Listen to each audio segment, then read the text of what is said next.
Hello friends, good morning. നമ്മുടെ LTV സീരിയലിലേക്ക് എല്ലാവർക്കും സ്വാഗതം. അങ്ങനെ ദേവയാനിയും നയനയും കൂടി വീട്ടിലെ കാര്യങ്ങളൊക്കെ ഇരുന്ന് സംസാരിക്കുക. പ്രശ്നങ്ങളൊക്കെ ഏകദേശം ഒന്ന് കെട്ടടങ്ങി കഴിഞ്ഞപ്പോഴാണ് അച്ഛൻ തൻ്റെ ഉള്ളിലെ സങ്കടങ്ങളൊക്കെ ആദർശനോട് പറയുന്നതെന്നും പറഞ്ഞു. ഞാൻ വിവാഹം കഴിഞ്ഞ് ഇവിടെ വന്നപ്പോൾ ഉണ്ടായ ഒരു സംഭവം ഞാനിപ്പോൾ ഓർക്കുന്നത്, മൂർത്തി ജ്വല്ലറിയിലെ ഒരു സ്റ്റാഫ് കാരണം കമ്പനിക്ക് ഒരുപാട് നഷ്ടമുണ്ടായെന്നും പിന്നെ അയാൾ ജ്വല്ലറിയിലെ മുഴുവൻ ജീവനക്കാരുടെയും മുന്നിൽ വെച്ച് അടി കൊടുത്താണ് കമ്പനിയിൽ നിന്ന് അച്ഛൻ പറഞ്ഞു വിട്ടതെന്നുള്ള കാര്യം ദേവയാനി നയനയോട് പറയുവാണ്. അതുപോലെ തന്നെ പിന്നീട് ഒരുപാട് സംഭവങ്ങൾ ഉണ്ടായിട്ടുണ്ട് അവിടെ. അപ്പോൾ ബിസിനസ്സിൽ ആര് വീഴ്ച വരുത്തിയാലും അച്ഛനത് സഹിക്കില്ല എന്നും മക്കളായാലും കൊച്ചുമക്കളായാലും ആരായാലും അത് അങ്ങനെയാണെന്ന് ഇവർ സംസാരിക്കുന്നത് കേട്ടുകൊണ്ടാണ് നവ്യ വരുന്നത്. ഒളിച്ചു നിന്ന് കേൾക്കുക ആശാത്തി. ഇന്നിപ്പോൾ പ്രായവും അസുഖമൊക്കെ തളർത്തിയതുകൊണ്ടാണ് കുറച്ചൊക്കെ തല താഴ്ത്താൻ തുടങ്ങിയതെന്നും ദേവയാനി പറയുക കേട്ടോ. മോളിവിടേക്ക് വരുമ്പോൾ എങ്ങനെ നിന്ന മുത്തശ്ശനാണെന്ന് മോൾക്ക് നന്നായിട്ട് അറിയില്ലേന്ന് ചോദിച്ചു. അപ്പോൾ അറിയാം ഇരട്ടത്താപ്പുള്ള മുത്തശ്ശനാണെന്നും പറഞ്ഞുകൊണ്ട് നവ്യ എന്നിട്ട് അങ്ങോട്ടേക്ക് വരും ഇവരുടെ മുന്നിലേക്ക്. അപ്പോൾ ഇവർ നോക്കുമ്പോൾ നവ്യ വന്നിങ്ങനെ നിൽക്കുകയല്ലേ. അപ്പോൾ ഇവർ രണ്ടുപേരും ഇങ്ങനെ നവ്യെ നോക്കുക. ഇന്ന് AN jewellery MD David sir ജ്വല്ലറിയുടെ ഓഫീസിലേക്ക് വിളിച്ചിരിക്കുകയാണെന്ന് നവ്യ ദേവയാനിയോടും നയനയോടും പറയും കേട്ടോ. അദ്ദേഹമായിട്ട് ഞാൻ ഫോണിൽ മാത്രമേ ഇതുവരെ സംസാരിച്ചിട്ടുള്ളൂ എന്നും പിന്നെ ഇത് ആദ്യമായിട്ടാണ് ഞങ്ങൾ തമ്മിൽ കാണാൻ പോകുന്നതെന്നുള്ള കാര്യം നയന ഇങ്ങനെ പറയാം. അപ്പം മനഃപൂർവ്വം ഈ വീട്ടിലുള്ളവരെ തോൽപ്പിക്കാനാണോ നീ ശ്രമിക്കുന്നതെന്ന് ദേവയാനി ചോദിക്കുമ്പം ഞാൻ ആരെയും തോൽപ്പിക്കാൻ ശ്രമിക്കുന്നൊന്നുമില്ല, ആരെയും പറഞ്ഞ് തിരുത്താനും ശ്രമിക്കുന്നില്ല എന്ന് നവ്യ അന്നേരം ഇവരോട് രണ്ടുപേരോടും പറയുകയും ചെയ്തു. ഞങ്ങൾക്ക് ജീവിക്കണം. എൻ്റെ ഭർത്താവ് ഇപ്പോഴേ പാപ്പര, അവന് പ്രത്യേകിച്ച് ജോലിയും കൂലിയൊന്നും ഇല്ല. മറ്റുള്ളവരുടെ മുന്നിൽ കൈനീട്ടാതിരിക്കാൻ വേണ്ടിയിട്ടാണ് ഞാൻ എനിക്കിഷ്ടപ്പെട്ട പ്രൊഫഷൻ ചൂസ് ചെയ്തതെന്ന് നവ്യ ഇവരോട് രണ്ടുപേരോടും പറയുന്നു. മുത്തശ്ശൻ ചേച്ചിയെ കാണുന്നതിന് മുന്നേ ചേച്ചി പോകാൻ നോക്കാൻ പറഞ്ഞു നയന. അപ്പോൾ മുത്തശ്ശൻ കണ്ടാലെന്താ കുഴപ്പമെന്ന് നയനയോട് നവ്യ അന്നേരം ചോദിച്ചു. മുത്തശ്ശൻ്റെ ചട്ടവും നിയമവും ഒക്കെ അതേപടി അനുസരിച്ചിട്ടാണ് ഞാൻ ഇത്രയും കാലം ഇവിടെ ജീവിച്ചതെന്നും അദ്ദേഹത്തോട് എനിക്കൊരു ബഹുമാനമൊക്കെ ഉണ്ടായിരുന്നു. എന്നാൽ മുത്തച്ഛൻ മൂത്ത കൊച്ചുമോനോടെ സ്വാർത്ഥത കാണിച്ചതോടെ ഇനി പഴയതുപോലെ പോകുന്നത് ശരിയല്ല എന്ന് എനിക്ക് തോന്നി എന്നുള്ള കാര്യം നവ്യ ഇങ്ങനെ ഇവരോട് രണ്ടുപേരോടും പറഞ്ഞു വലിയ ഡയലോഗ് ഇറക്കും. ഇനി അതിൻ്റെ പേരിൽ എന്നെ പുറത്താക്കുന്നെങ്കിൽ പുറത്താക്കിക്കോട്ടെ, എന്നാലും ഞാൻ എൻ്റെ ഇഷ്ടത്തിനനുസരിച്ച് ജീവിക്കത്തുള്ളൂ അമ്മായി എന്നും പറഞ്ഞ നവ്യ. അപ്പം ജലജിയും അവന്തികയും കൂടെ അങ്ങോട്ടേക്ക് വരിക. അതിന് ആര് വന്ന് പറഞ്ഞാലും ഞാൻ അങ്ങനെ ചെയ്യുള്ളൂ എന്നും പറഞ്ഞ് നിൽക്കും നവ്യ. അപ്പം നീ കണ്ടില്ലേ നിൻ്റെ മരുമകളുടെ വേഷം കെട്ടലുകൾ എന്ന് ദേവയാനി ഇങ്ങനെ ജലജയോട് ചോദിക്കും. വേട്ടത്തിൽ കുറച്ച് ഓവറാവുന്നുണ്ടോ എന്ന് പറഞ്ഞു അവന്തിക. പുറത്ത് പോയി വന്നപ്പോഴേക്കും നാത്തൻ്റെ സ്വഭാവം അങ്ങ് മാറിയോ എന്ന് നവ്യ ചോദിക്കുക അവന്തികയോട്. പിന്നെ നീ ഇപ്പം നിൻ്റെ അമ്മയെ അഭിയോഗിക്കുകയാണല്ലോ കുറ്റപ്പെടുത്തുന്നതെന്ന് ചോദിക്കുമ്പോൾ അവരുടെ ഭാഗത്ത് കുറ്റമുള്ളത് കൊണ്ട് തന്നെയാണ് അങ്ങനെ ഞാൻ കുറ്റപ്പെടുത്തുന്നത് എന്ന് അവന്തിക പറയുമ്പം അപ്പം നിൻ്റെ ആദർശേട്ടൻ ചെയ്ത പ്രവൃത്തിയൊന്നും നിനക്ക് അറിയില്ലേന്ന് ചോദിക്കുമ്പം ആദർശേട്ടൻ അറിഞ്ഞുകൊണ്ട് ഒരു തെറ്റും ചെയ്തിട്ടില്ല എന്ന് ഏട്ടത്തിയും അമ്മായിയും ഒക്കെ പറഞ്ഞു കഴിഞ്ഞല്ലോ, പിന്നെ എന്തിനാ അതിപ്പിടിച്ചിങ്ങനെ തൂങ്ങുന്നത് എന്ന് ചോദിക്കുക. അപ്പോഴും ദേവയാനി നയനെ ഇങ്ങനെ നോക്കുക കേട്ടോ. അത് 100% ശരിയാകണമെന്നാണ് എനിക്ക് തോന്നുന്നത്. അതുകൊണ്ട് ഞാൻ ഒരിക്കലും ആദർശേട്ടനെ പഴിക്കില്ല എന്ന് അവന്തിക പറയുമ്പോൾ ആയിക്കോ, ആദർശേട്ടൻ തെറ്റൊന്നും ചെയ്തിട്ടില്ല എന്ന് തെളിവ് സഹിതം എന്നെ ബോധ്യപ്പെടുത്താതെ ഞാൻ ഒരിക്കലും ആദർശേട്ടനെ അംഗീകരിക്കില്ല എന്ന് നവ്യ ഇവരുടെ എല്ലാവരുടെയും മുന്നിൽ വെച്ച് പറഞ്ഞു. ചന്തുമോളുടെ അച്ഛൻ അങ്ങേരല്ല എന്ന് പറയാൻ പറ്റുമോ എന്ന് ചോദിക്കുമ്പോൾ ദേവയാനി നയനെ ഇങ്ങനെ നോക്കും. അപ്പോൾ ജലജ പേടിച്ച് കുറച്ചിങ്ങനെ നിൽക്കുക. നീ അത് ഇപ്പോൾ വലിയൊരു സാറിനെ കാണാൻ പോവല്ലേ, പൊക്കോ, ഇനി നീ അധികം സംസാരിക്കണ്ടെന്ന് ദേവയാനി പറയുമ്പം ഞാൻ പോയിട്ട് വരാം എന്ന് പറഞ്ഞ് ജലജയെ കെട്ടിപ്പിടിക്കുകയോ ഒക്കെ ചെയ്തിട്ട് നവ്യ അവിടെ നിന്ന് അങ്ങ് പോയി. നവ്യ അങ്ങ് പോയപ്പം അവൻ മുറിയിലില്ലേടി എന്ന് ചോദിച്ചു. എനിക്കറിയില്ല എന്ന് ജലജ പറയും. എന്ത് ചോദിച്ചാലും നിനക്ക് അറിയില്ലല്ലോ, വേട്ടൻ റൂമിലുണ്ട് അമ്മായി എന്ന് പറഞ്ഞു അവന്തിക. എനിക്കറിയണം, അവൻ്റെ അറിവോടെയാണ് അവൾ ഇതൊക്കെ ചെയ്യുന്നതെന്നും പറഞ്ഞുകൊണ്ട് ദേവയാനി അവിടെ നിന്ന് അകത്തേക്ക് കയറി പോവാം. ദേവയാനി അകത്തേക്ക് കയറി പോയപ്പം എത്ര ചീപ്പായിട്ട് നവ്യടുത്ത് ബിഹേവ് ചെയ്യുന്നതെന്ന് അവന്തിക ചോദിക്കുമ്പം ആ ബോധം ചേച്ചിക്കും ഇല്ല, ചേച്ചിയുടെ അമ്മായിമ്മയ്ക്കും ഭർത്താവിനും ഇല്ല എന്ന് നയന പറഞ്ഞു. പിന്നെ എന്നാ ചെയ്യാൻ പറ്റുമെന്ന് അവന്തികയും വിശ്വസിച്ച് ദേവയാനി നയനെ അകത്തേക്ക് കയറി പോവുകയും ചെയ്തു. ഈ സമയത്ത് ജലജ മോൾക്കരികിലേക്ക് വന്നിട്ട് എടി നീ എന്തിനാടി ഏതു നേരം അവളെ ഇങ്ങനെ കുറ്റപ്പെടുത്തുന്നതെന്ന് ചോദിച്ചു. കുറ്റപ്പെടുത്താതെ പിന്നെ ഏട്ടത്തി ചെയ്യുന്നതൊക്കെ ശരിയാണോ ആണോ മുത്തച്ഛനൊക്കെ ഇവിടെ ഉണ്ടെന്നുള്ളൊരു ബോധമൊക്കെ വേണ്ടേ എന്നും ചോദിച്ച് അവന്തിക അമ്മയെ കുറ്റപ്പെടുത്തുന്നു. അവളുടെ ഒരു മുത്തച്ഛൻ, എടി അങ്ങേർക്കെ മൂത്ത കൊച്ചുമോനോട് മാത്രമാണ് ഈ സ്നേഹമുള്ളൂ. നോക്ക്, ഇപ്പം മൂർത്തി ജ്വല്ലറി ഇടിഞ്ഞ് താണിരിക്കുക, എന്നിട്ടും MD മാറ്റി പ്രതിഷ്ഠിക്കുന്നൊന്നും ഇല്ലല്ലോ.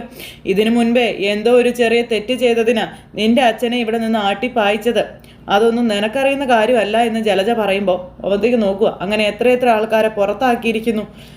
അവന്തിക്ക് ഒന്നും അറിയാത്ത പോലെ ഇങ്ങനെ നിൽക്കുക. പക്ഷെ എല്ലാവരെയും പോലെയല്ല, കൊച്ചുമക്കളുടെ കാര്യം വന്നപ്പോൾ സ്വഭാവം അപ്പാടെ അങ്ങ് മാറി. അനിയും ആദർശം എന്ത് തെറ്റ് ചെയ്താലും അതിനൊക്കെ ഇപ്പം കാലക്കുടം പിടിച്ച കൂട്ട് നിൽക്കുക അങ്ങേരെന്നും പറഞ്ഞ് ഭയങ്കര ഡയലോഗ്. പറഞ്ഞാലേ കൂടി പോകുമെന്ന് പറഞ്ഞ് ജലജയും തുള്ളിച്ചാടി അവിടെ നിന്ന് അങ്ങ് പോയി. സമയത്ത് അവന്തിക ഭയങ്കര ഇതിൽ നിൽക്കുക. ആ നേരത്താണ് ദേവയാനി അബിയുടെ മുറിയിലേക്ക് കയറി ചെല്ലുന്നത്, കയ്യിലൊരു പേപ്പറും പിടിച്ച്. അപ്പോൾ നോക്കടാ, അടുത്ത പുളിങ്കൊമ്പ് ഏതാണെന്ന് നീ നോക്കാൻ പറഞ്ഞു ദേവയാനി അബിയോട്. അയ്യോ അമ്മായി, ഞാൻ അങ്ങനെയൊന്നും, ഞാൻ കണ്ടു, നീ പെൺകുട്ടികളുടെ ഫോട്ടോ നോക്കിക്കൊണ്ടിരിക്കുന്നത് ഞാൻ കണ്ടു എന്ന് പറയുകയും ചെയ്തു ദേവയാനി. അല്ല, ഇനി ഏതവളെ നീ വലവീശി പിടിക്കാനായിട്ട് ഇരിക്കുന്നത് എന്നിങ്ങനെ ചോദിക്കുമ്പോൾ, അമ്മായി അതെന്തെങ്കിലും ആയിക്കോട്ടെ, നിന്നോട് ഞാൻ പറഞ്ഞതാണല്ലോ നവ്യയെ കയറൂരി വിടരുത് എന്ന്, നിന്നോടെയും പറഞ്ഞിരുന്നോ? എന്നിട്ട് അവൾ ഇപ്പോൾ തന്നിഷ്ടത്തിന് ഇറങ്ങിപ്പോയിരിക്കുക, നീ കണ്ടില്ലേ അവൾ പോകുന്നതെന്ന് ചോദിക്കുമ്പം, അത് പിന്നെ ഞാൻ കണ്ടതാ അമ്മായി, അതുകൊണ്ടാണ് ഞാൻ താഴോട്ട് വരാതിരുന്നത്. അവരുടെ കാല് പിടിച്ച് ഞാൻ പറഞ്ഞതാ ഇനി പോവല്ലേ പോവല്ലേന്ന്. നീ ഒരിക്കലും പറഞ്ഞു കാണത്തില്ലെന്ന് എനിക്കറിയില്ലേ, നീ തന്നെ ആയിരിക്കും അവളപ്പം മനഃപൂർവ്വം അങ്ങ് പറഞ്ഞു വിട്ടിരിക്കുന്നത് പറയുമ്പോൾ, ഞാൻ അങ്ങനെയൊക്കെ ചെയ്യൂ അമ്മായി, നീ അങ്ങനെയേ ചെയ്യുള്ളൂ, നീ മാത്രമല്ല നിൻ്റെ അമ്മയും അങ്ങനെ തന്നെ ചെയ്യുള്ളൂ എന്നും ദേവയാനി പറയാം. അവളെ മുൻനിർത്തിയാണ് നീയും നിൻ്റെ അമ്മയും ഇപ്പോൾ കളിക്കുന്നതെന്നൊക്കെ ഞങ്ങൾക്ക് നന്നായിട്ട് അറിയാം. അപ്പോഴും നിൻ്റെ ഭാഗത്തെ തെറ്റാണെന്ന് എന്താണെന്ന് രണ്ടുപേരും ചിന്തിക്കുന്നില്ല എന്ന് പറഞ്ഞപ്പം അതറിയാവുന്നതുകൊണ്ട് നമ്മുടെ എതിരാളികളുടെ പരസ്യം ചെയ്യാൻ പോകരുതെന്ന് ഞാൻ ഒരുപാട് തവണ അവളോട് പറഞ്ഞു നോക്കിയതാണെന്നും, പക്ഷേ അവളൊരു തരം പ്രതികാര ബുദ്ധിയോടെ പോയിക്കൊണ്ടിരിക്കുന്നതെന്നും പറഞ്ഞു. ആ പ്രതികാര ബുദ്ധി എങ്ങനെയാടാ ഉണ്ടായത്? ആരാടാ അതിനൊക്കെ കാരണക്കാരനായിട്ടുള്ളത് എന്ന് ദേവയാനി ചോദിക്കുമ്പോൾ അബിക്ക് ഭയങ്കര പേടിച്ചിങ്ങനെ നിൽക്കും അവിടെ. അവൾ കാട്ടിക്കൂട്ടുന്ന കോപ്രായങ്ങൾക്ക് മറുപടി കൊടുക്കാനൊന്നും എന്നെ കൊണ്ട് കഴിയില്ല. എന്നാൽ നിന്നെ ഞാൻ അങ്ങനെ വെറുതെ വിടാനേ ഉദ്ദേശിക്കുന്നുമില്ല. പണിയൊന്നും ഇല്ലാണ്ടിരിക്കുമല്ലേ? ദേ നോക്ക്, ഈ ലിസ്റ്റ് കണ്ടോ? ഈ ലിസ്റ്റിലുള്ള സാധനങ്ങൾ മുഴുവൻ പോയി വാങ്ങിച്ചുകൊണ്ട് വരാൻ പറഞ്ഞു. അയ്യോ, ഇത് ഞാൻ പോയി മേടിക്കണോ? പിന്നെ വേറെ ആരാടാ? നീ പോയി മേടിക്കണം. ഇനിയിപ്പം ഞാൻ അതിനുവേണ്ടി ജോലിക്കാരെയൊന്നും ബുദ്ധിമുട്ടിക്കുന്നില്ല, ഡ്രൈവറോടും പറയുന്നില്ല ഇവിടേക്ക് വേണ്ടുന്ന സാധനങ്ങൾ എത്തിച്ചു തരാൻ, അതുകൊണ്ട് നീ തന്നെ പോകണമെന്ന് പറഞ്ഞു. പോയില്ലെങ്കിലേ അതിനുള്ള വിവരം നീ അറിയുമെന്ന് പറഞ്ഞു. അപ്പോൾ ശരി അമ്മ, ഞാൻ പൊക്കോളാവെന്ന് പറഞ്ഞ് ഇവൻ പോവുക. ഈ സമയത്ത് ജലജ റൂമിലിരിക്കുമ്പോൾ മകൻ ഈ ചീട്ടും പിടിച്ച് അമ്മയുടെ മുന്നിലേക്ക് ചെല്ലും. അതെ, ഇത് കണ്ടോ എന്ന് പറഞ്ഞു. അപ്പോൾ എന്താടാ അത്? അമ്മ ഇത് മേടിച്ച് നോക്കി. ഈ സാധനങ്ങൾ മുഴുവനും വാങ്ങിച്ചുകൊണ്ട് വരണമെന്ന് ഇവിടുത്തെ മൂത്ത മരുമകളുടെ ഓർഡർ എന്നത് അബി, അതായത് അമ്മയുടെ നാത്തൂൻ്റെ, അവൾ ഇവിടുന്ന് പോയപ്പോഴേ എനിക്കറിയായിരുന്നു നിനക്ക് എന്തെങ്കിലും പണി തരാനായിട്ടാണ് പോകുന്നതെന്ന്. ദേ നോക്ക്, ഞാനാണെങ്കിൽ അടുക്കളപ്പണിയും പുറം പണിയൊക്കെ എടുത്ത് നടു ഒടിഞ്ഞ് നടക്കുകയാണെന്ന് ജലജ അബിയോട് പറയുക. ദേ ഈ വീട്ടിൽ വന്നതിന് ശേഷം ഇന്നേ വരെ ഇത്രയും പണിയൊന്നും ഞാൻ ചെയ്തിട്ടില്ല എന്നും ജലജ അബിയോട് പറയണം. ജാനകിയെ സഹായിക്കാൻ പോലും സമ്മതിക്കുന്നില്ല ഒരുത്തിയെന്ന് പറയുമ്പോൾ, തൽക്കാലം അതൊക്കെ സഹിച്ചും ക്ഷമിച്ചും പോയല്ലേ പറ്റുള്ളൂ അമ്മേ.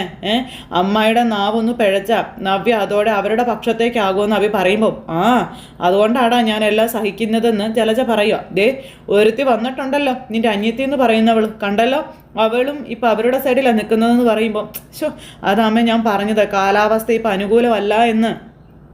അനുകൂലമായിരുന്നു, നീയാണിതല്ല ഇങ്ങനെ ആക്കി മാറ്റിയെന്ന് പറയുമ്പോൾ, ഇനി അതും പറഞ്ഞ് എന്നെ ഇങ്ങനെ ഏത് നേരം കുറ്റപ്പെടുത്തിയിട്ട് എന്താ കാര്യമെന്ന് ചോദിക്കുമ്പോൾ, എടാ ഇവിടെ ഓടിച്ചാടി നടക്കുന്നതേ അന്യ കുഞ്ഞൊന്നും അല്ല, നിൻ്റെ ചോരയാണെന്ന് നീ ഓർക്കണമെന്ന് ജലജ അബിക്ക് പറഞ്ഞു കൊടുക്കണു.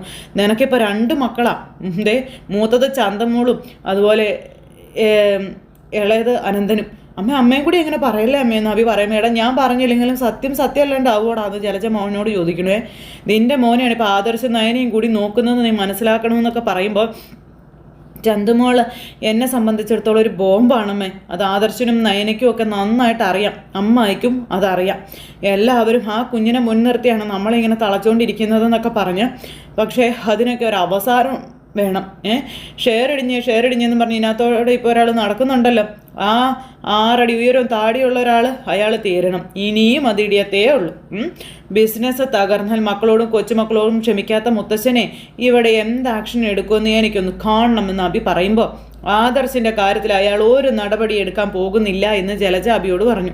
എന്തായാലും മൂർത്തി ജ്വല്ലറിയെ തകർത്ത് തരിപ്പണമാക്കുന്ന ഒരു MD കൂടിയാകും ആദർശ്, അതിന് യാതൊരു സംശയവും വേണ്ടെന്നാണ് അബി പറയുന്നത്.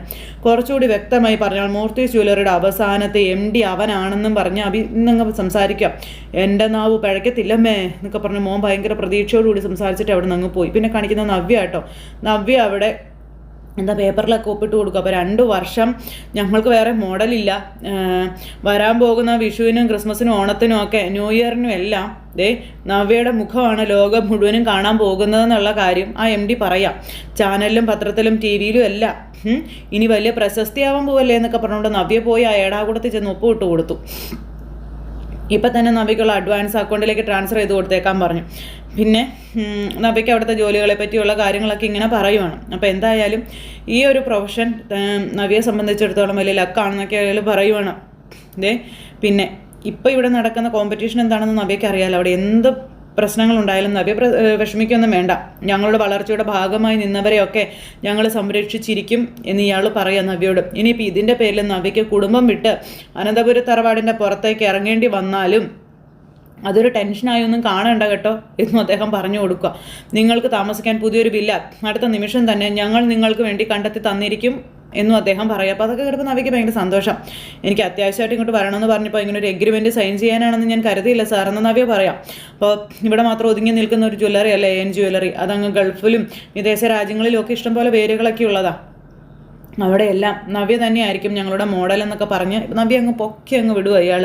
എന്ന് വെച്ചാൽ ജ്വല്ലറിയുടെ വളർച്ചയ്ക്കനുസരിച്ച് നവ്യയ്ക്കും വളർച്ച ഉണ്ടാകുമെന്നാണ് അതിൻ്റെ അർത്ഥം. മനസ്സിലായോ എന്ന് ചോദിച്ചു. മനസ്സിലായി സാർ. പക്ഷെ ഒരു കാര്യം, ഈ 2 വർഷം എത്ര ഡിമാൻഡ് ഉണ്ടെങ്കിലും മറ്റ് കമ്പനികളുടെ പരസ്യങ്ങളൊന്നും ചെയ്തേക്കരുത്. അത് മൂർത്തീസ് ജ്വല്ലറിയുടെ പോലും എന്ന് പറയുമ്പം ഒരിക്കലും ഇല്ല സാർ. ഒരു വിഷമഘട്ടം വന്നപ്പോൾ എന്നെ പിടിച്ചു നിർത്തിയത് സാറും സാറിൻ്റെ ജ്വല്ലറിയാണ്. അതിൻ്റെ നന്ദി ഇനി മരണം വരെ എനിക്ക് AN ജ്വല്ലറിയുടെ ഉണ്ടായിരിക്കുമെന്ന് നവ്യ ഇവരോട് പറയാം. പിന്നെ എന്നാൽ പിന്നെ വേറെ ഒന്നുമില്ലല്ലോ, ശരി എന്നാൽ നവ്യ ഞങ്ങൾ വിളിക്കുന്നതനുസരിച്ച് വന്നാൽ മതി കേട്ടോ എന്ന് പറഞ്ഞു. അപ്പോൾ എന്തായാലും അതും പറഞ്ഞ് നവ്യ അവരങ്ങോട്ടേക്ക് പറഞ്ഞു വിട്ടു. അപ്പോൾ നവ്യ അങ്ങ് പോയി കഴിഞ്ഞപ്പോൾ അവിടുത്തെ സ്റ്റാഫും ഇവർ ഈ സ്റ്റാഫുകളാണോ ഇവർ രണ്ടുപേരും കൂടെ അവിടെ നിന്ന് പറയാം, അനന്തപുരിക്കാർക്കേ ഇതൊക്കെ വലിയ ഷോക്കായിരിക്കും. എതിരാളികളെ ദുർബലപ്പെടുത്താൻ ഇതുപോലെ ചില പൊടിക്കൈകളൊക്കെ ചെയ്യേണ്ടി വരും എന്ന് ഇയാൾ പറയാം. അപ്പോൾ ശരിയെന്നും പറഞ്ഞിട്ട് ആ സ്റ്റാഫിനെ പറഞ്ഞിട്ട് ഇയാൾ അവിടെ ഇരിക്കും. ഇത് കഴിഞ്ഞ് തൊട്ടടുത്ത നിമിഷം നമ്മുടെ ജലജയുടെ ഭർത്താവിനെ ഇയാൾ വിളിക്കുവാണ്.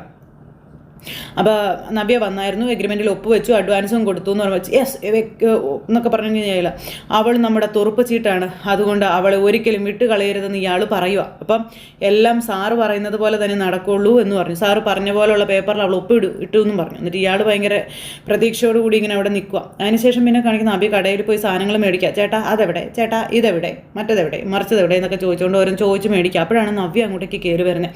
നവ്യ വന്നപ്പോൾ അവിടെ സോപ്പും ചീപ്പും കത്രികയൊക്കെ എടുത്തുകൊണ്ടിരിക്കുന്ന അബിയാണെങ്കിൽ നവ്യെ കണ്ടത് പേടിച്ച് പറിച്ച് അപ്പുറത്തേക്ക് മാറി.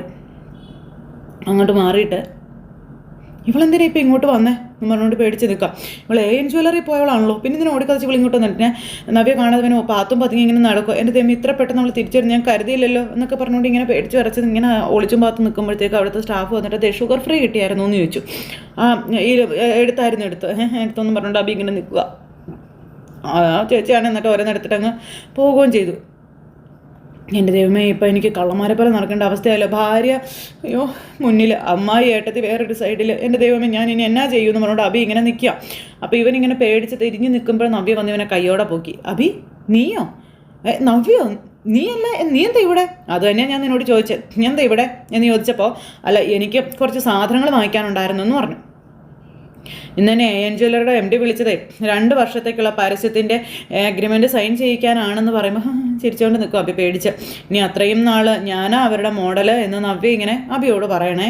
പിന്നെ വലിയൊരു തുകയും അഡ്വാൻസായിട്ട് കിട്ടി, അതുകൊണ്ട് നല്ലൊരു പർച്ചേസ് നടത്താനാണ് ഞാനും വന്നതെന്ന് നവ്യ ഇങ്ങനെ പറയുമ്പോൾ എന്ന് പറഞ്ഞു നിൽക്കും അബി. അതെ, ആ സമയത്ത് നിന്നെ കണ്ടത് എന്തുകൊണ്ടും നന്നായി. പിന്നെ അല്ല, നീ ഒരുപാട് സാധനങ്ങളൊക്കെ വാങ്ങിച്ചിട്ടുണ്ടല്ലോ. അത്യാവശ്യം വേണ്ടതൊക്കെ വാങ്ങിച്ചിട്ടുണ്ട്. അമ്മയും ആൻറ്റിയും പറഞ്ഞ സാധനങ്ങളൊക്കെ വാങ്ങിച്ചതാണെന്ന് പറയുമ്പോൾ ശരി, ഞാൻ വിജയിച്ചു വന്ന ദിവസമല്ലേ, അത് നിന്നോട് ആദ്യം പറയണം എന്ന് എനിക്കുണ്ടായിരുന്നു. അപ്പോൾ ആഗ്രഹിച്ചതുപോലെ തന്നെ നീ മുന്നിൽ വന്ന് പെടുകയും ചെയ്തു. അത് നമ്മുടെ രണ്ടുപേരുടെയും മനസ്സ് ഒരുപോലെ ചിന്തിക്കുന്നതുകൊണ്ടാണ് നവ്യെ നീ അരികിലുണ്ടായിരുന്നെങ്കിലെന്ന് ഞാനൊന്ന് ഓർത്ത നിമിഷം തന്നെയാണ് നീ എൻ്റെ അടുത്തേക്ക് വന്നത് കേട്ടോ എന്നൊക്കെ പറഞ്ഞ് പറയാം. എന്നാൽ പിന്നെ നിനക്ക് ആവശ്യമുള്ളതൊക്കെ എടുത്തോ, എൻ്റെ പർച്ചേസ് ഏതാണ്ട് തീരാറായതാണെന്ന് പറഞ്ഞു. ശരിടാ എന്ന് പറഞ്ഞിട്ട് നവ്യ എടുക്കും. എൻ്റെ ഈശ്വര, ഇവളെങ്ങാനും ഇതൊക്കെ ആകെ കുഴഞ്ഞത് തന്നെ, ഇവളെന്നെ കൊല്ലുമല്ലോ എൻ്റെ ദൈവമേ എന്ന് പറഞ്ഞുകൊണ്ട് അബി ഇങ്ങനെ അവിടെ നിൽക്കുക. ഇതെല്ലാം കഴിഞ്ഞിട്ട് പിന്നെ നവ്യയും അബിയും കൂടി പുറത്ത് പോയിട്ട് സാധനങ്ങളെല്ലാം മേടിച്ച് വരുന്നു അനന്തപുരിയിലേക്ക്. അപ്പോൾ ദേവയാനി അവിടെ ഇരിപ്പുണ്ട്, അതുപോലെ നയന ഇരിപ്പുണ്ട്. നവ്യ വലിയ ചിരിയൊക്കെ ചിരിച്ചാൽ കയറി വരുന്നത്. ആ സമയത്ത് നമ്മുടെ നയന AN ജ്വല്ലറിയുടെ പുതിയ കരാറൊക്കെ ഒപ്പിട്ടോ എന്ന് നയന ചോദിച്ചപ്പോൾ ഒപ്പിട്ടു, 2 വർഷത്തേക്കാണെന്ന് നവ്യ ഇവരോട് പറയാം. അതിന് ഞാൻ ഒട്ടും പ്രതീക്ഷിക്കാത്തൊരു തുകയും എനിക്ക് കിട്ടിയെന്ന് നവ്യ ഇവരോട് പറയുമ്പോൾ ദേവയാനിയും നയനയും അന്തം വിട്ടിങ്ങനെ നോക്കുക കേട്ടോ. അപ്പോൾ ഇവർ അനന്തപുരി തകർന്ന് കൂപ്പ് കുത്തിയാലും നവ്യോട് ഇത് പറയില്ല. അപ്പോൾ ഇരിക്കുന്ന കൊമ്പ നീ ഇപ്പോൾ വെട്ടിക്കൊണ്ടിരിക്കുന്നതെന്ന് ദേവയാനി നവ്യയോട് പറയുമ്പം ആയിക്കോട്ടെ, ഞാൻ മൂക്കിടിച്ച് വീണോട്ടെ അമ്മായി എന്ന് നവ്യ. എന്നാലും എൻ്റെ സ്റ്റാൻഡ് ശരിയാണെന്ന് തോന്നിയാൽ ഞാനത് ചെയ്തിരിക്കുമെന്ന് പറയുമ്പം ആയിക്കോട്ടെ, എൻ്റെ ഇഷ്ടം പോലെ ചെയ്തോളാൻ പറഞ്ഞു. അല്ല, ഇവനെ എവിടെ നിന്ന് നിനക്ക് കിട്ടിയതെന്ന് ദേവയാനി ചോദിച്ചു. അപ്പോൾ പൈസ കിട്ടിയ സന്തോഷത്തിൽ പർച്ചേസ് ചെയ്യാൻ ഷോപ്പിലേക്ക് പോയപ്പം ഇവൻ അവിടെ ഉണ്ടായിരുന്നു എന്ന് നവ്യ പറഞ്ഞു. അപ്പോൾ അപ്പോൾ അത് ശരി, എടാ നീ പറഞ്ഞ സാധനമല്ല വാങ്ങിച്ചോ എന്ന് ചോദിച്ചു. അപ്പോൾ നവ്യ ഇങ്ങനെ നോക്കുക കേട്ടോ. ഇപ്പം നവ്യയോട് ഇവൻ അങ്ങനെ അല്ലല്ലോ പറഞ്ഞത്. അപ്പം ഞാനേ ഇങ്ങനെ നോക്കുക, ഇവൻ പേടിച്ച് പറിച്ചിങ്ങനെ നിൽക്കുക. അപ്പോൾ അത് ശരി, അപ്പോൾ അമ്മായിക്ക് സാധനം വാങ്ങിക്കാനാണോ നീ അങ്ങോട്ട് വന്നതെന്ന് നവ്യ ചോദിക്കുമ്പോൾ ഇവനൊന്നും മിണ്ടാതെ ഇങ്ങനെ പേടിച്ച് നിൽക്കുക. ഞാൻ പുറത്തോട്ട് പോകുന്നെന്ന് പറഞ്ഞപ്പോൾ അമ്മായി കുറച്ച് സാധനം വാങ്ങിക്കാനായിട്ട് എന്നോട് പറഞ്ഞായിരുന്നേ, അപ്പോൾ പിന്നെ എന്തായാലും പുറത്ത് പോവല്ലേ എന്ന് പറഞ്ഞിട്ട് ഞാൻ മതി, എനിക്ക് മനസ്സിലായടാ, ഇനി ഉരുളണ്ട, നിനക്കേ ഉള്ളൂ ഇപ്പം ജോലിയും കൂലിയൊന്നും ഇല്ലാത്തത്. എനിക്ക് അത്യാവശ്യം ജീവിക്കാനുള്ള ജോലിയൊക്കെ ഉണ്ട്, നമ്മൾ പ്രതീക്ഷിക്കാത്ത പണവും നമുക്ക് കിട്ടിക്കഴിഞ്ഞു. പിന്നെ നീയും നിൻ്റെ അമ്മയും ഇവിടെ ആരുടെ അടിമയാവേണ്ട ആവശ്യമൊന്നുമില്ല എന്ന് പറയുമ്പം എന്ന് വെച്ചാൽ എൻ്റെ അമ്മായി അല്ലേ, അമ്മായി പറയുമ്പോൾ അതെനിക്ക് നിരസിക്കാൻ പറ്റുമോ എന്ന് അഭി നവ്യയോട് ചോദിച്ചു. അമ്മായിക്ക് പറയാൻ ഇവിടെ വേറെ ആൾക്കാരുണ്ടല്ലോ, ഇല്ലേന്ന് ചോദിക്കാം. പിന്നെ മോനെ പോലെ സ്നേഹിക്കുന്ന വേറൊരുത്തനൂടെ ഉണ്ടല്ലോ, അവർക്കൊക്കെ ജോലി കഴിഞ്ഞ് വരുന്ന സമയത്ത് ഇതൊക്കെ വാങ്ങിച്ച് വന്നൂടെ എന്നൊക്കെ നവ്യ ഇങ്ങനെ ചോദിക്കുമ്പോൾ നയന ഇങ്ങനെ ഇവരെ തന്നെ നോക്കി നിൽക്കുക. ഇതിനു മുൻപ് അമ്മായി ഇവിടെയുള്ള ആരെയും ഇതുപോലെ കടയിലേക്കൊന്നും പറഞ്ഞു വിടാറില്ലല്ലോ, ഇവിടുന്ന് ഒരു ലിസ്റ്റ് അയച്ചു കൊടുത്തു കഴിഞ്ഞാൽ കടക്കാരെ സാധനങ്ങൾ ഇവിടെ എത്തിക്കുകയായിരുന്നല്ലോ പതിവ്. അപ്പോൾ ആ സിസ്റ്റമൊക്കെ മാറ്റിയെന്ന് ദേവയാനി. ഇനി പുറത്തു പോകുന്നതും ഈ വീട്ടിലേക്കുള്ള സാധനങ്ങളൊക്കെ വാങ്ങിക്കുന്നതും ഇവനായിരിക്കുമെന്നും ദേവയാനി ഇങ്ങനെ നവ്യയോട് പറയുമ്പം നവ്യ അന്തം വിട്ട് അഭിയെ നോക്കുക. അഭി പേടിച്ച് വിറച്ച് അതുപോലെ ഇവരെ രണ്ടുപേരെയും ഇങ്ങനെ മാറി മാറി നോക്കി ഇങ്ങനെ നിൽക്കുന്നു. ഇതിൻ്റെ കാരണം എന്താണെന്നൊന്ന് അന്വേഷിക്കാൻ പോലും നവ്യ ഇട്ട് കൂട്ടാക്കുന്നുമില്ല. അപ്പോൾ എന്തായാലും അങ്ങനെയൊക്കെയുള്ളൊരു കഥയും കഥാവിശേഷങ്ങളും ഒക്കെ ആയിട്ടാണ് ഇന്നത്തെ നമ്മുടെ കഥ അവസാനിച്ചിട്ടുള്ളത്.